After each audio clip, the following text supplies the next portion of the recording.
This is Dr. Tiffany Perkins-Munn, and she's the Global Marketing and Head of Data and Analytics at BlackRock. Her talk today is Crawl, Walk, Run. It's all about defining a strategic roadmap from messy data to AI and beyond. Dr. Perkins-Munn has spent the past 20 years using data to drive decision-making within financial services firms. She has implemented research and analytics, machine learning, and big data initiatives across the financial services spectrum, including sell-side, buy-side, and asset management. She's joined BlackRock, the world's largest asset manager, in April 2018 to drive the build of a data-driven marketing organization, a groundbreaking undertaking for BlackRock that fuses research, analytics, and data with AI, natural language processing, machine learning capabilities to use research, analytics, and data to drive impactful quantitative decisioning. So, good morning, everyone. I'm Tiffany Perkins-Munn, and I'm honored to be representing at the BlackRock at the DATAcated Conference.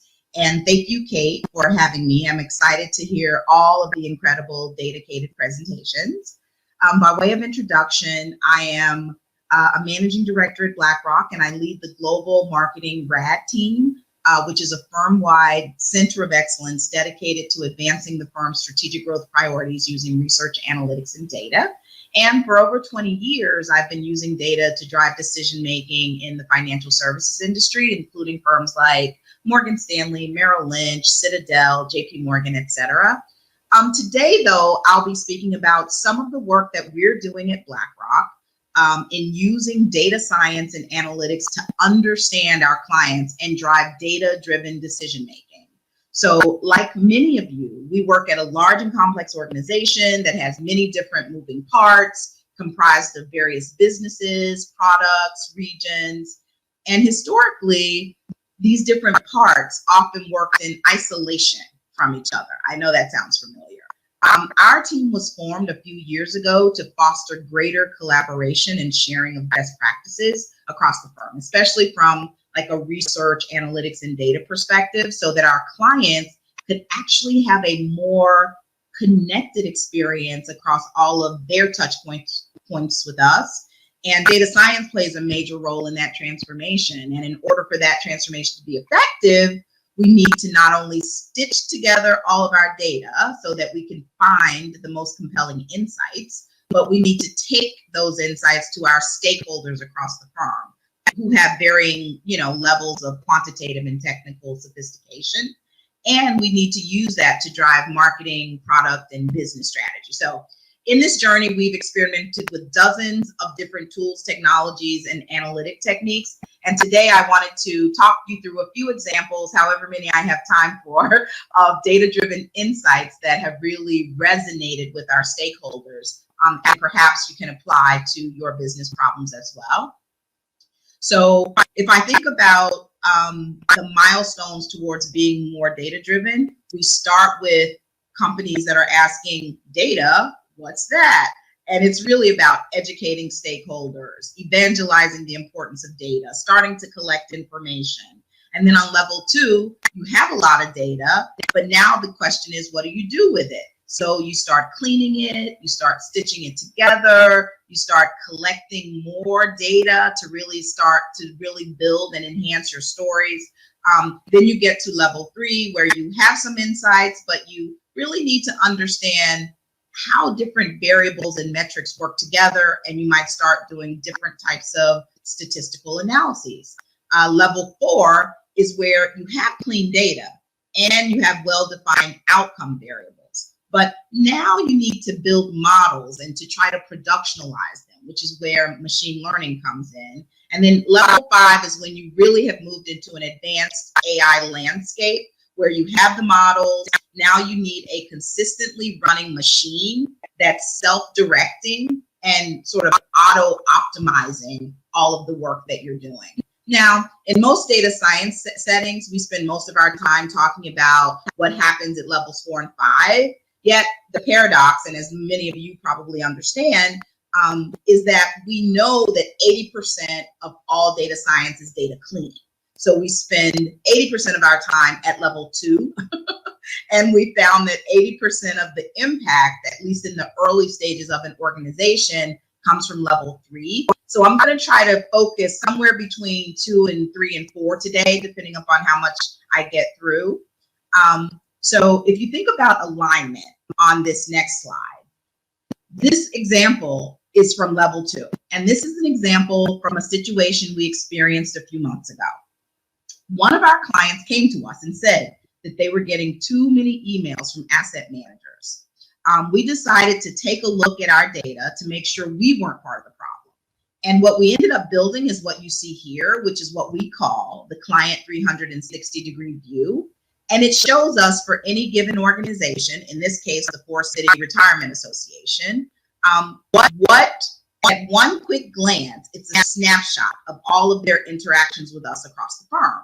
And we see on the top left, in the top left chart there, our client leads from various businesses and product groups who manage our relationship with the client. So you can see there's no one person. The relationship management is distributed across various business groups. In that middle table, you see how many contacts we have at this institution, how many opted into emails, how many opened those emails. And you can also see the top contacts in that lower middle sort of lower box that says contacts. You can see the top contacts at this client whom we're engaging with, and at a glance, which channels these clients are most engaged with. So this view actually, generated a lot of excitement across the business, because right now this data is spread across many different databases, each with different front ends and different access protocols. And by bringing all of this data together in one easy to understand view, we were able to make it accessible and also allow partners to derive business value from it. But what else you can see, if you look at the bottom, that one little orange bar at the bottom, what you see there is it's summarizing email engagement, and it shows you that over 4,000 individuals at this client have opted in. Basically, they said, yeah, we're okay with you sending us email. But in the next chart, in the next box, you see we've only targeted just over 2,000 individuals, meaning there are missed opportunities for engagement. We're only reaching out to half of the people who said that they were willing to accept emails from us, right? What else can this view tell you? Well, if you go back to the middle top table, that last row in that table indicates the maximum number of emails sent to an individual within the 6-month period that you see represented on this page.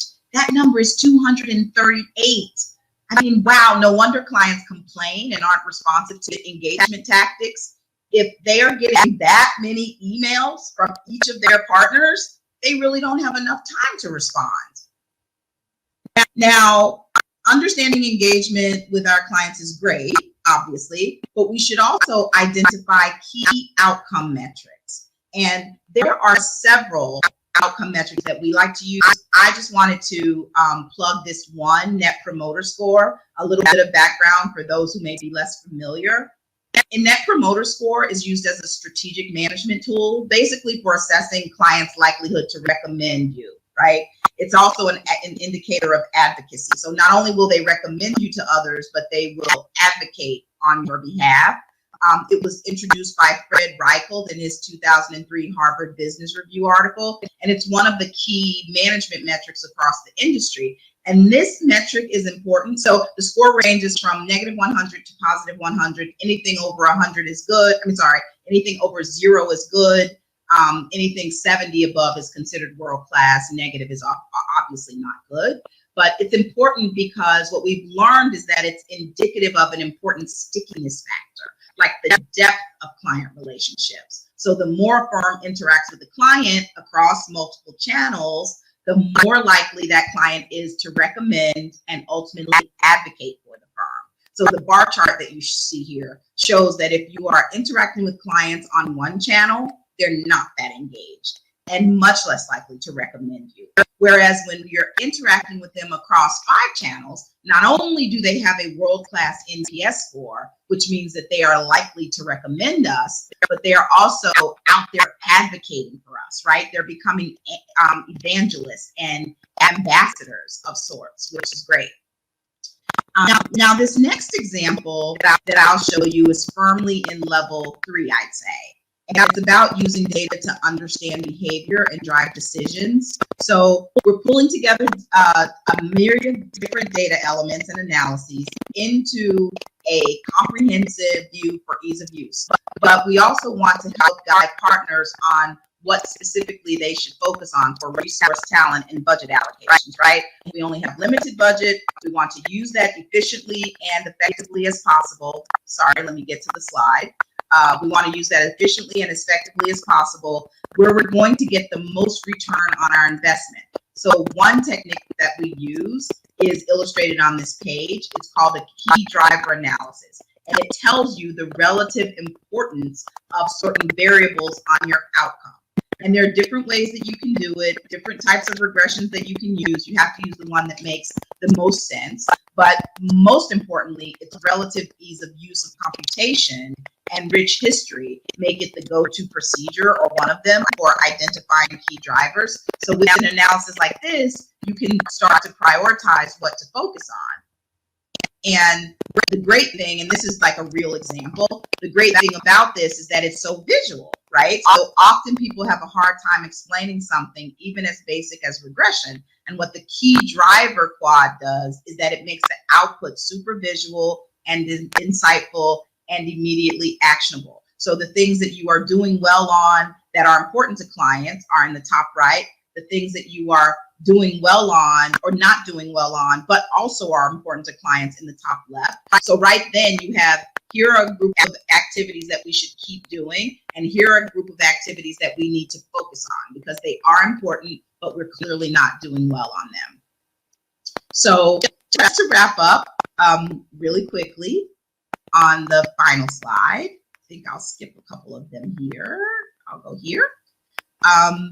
I want to acknowledge that lots of hard work in the early crawl and walk stages can be tedious and effortful and often mind-numbing.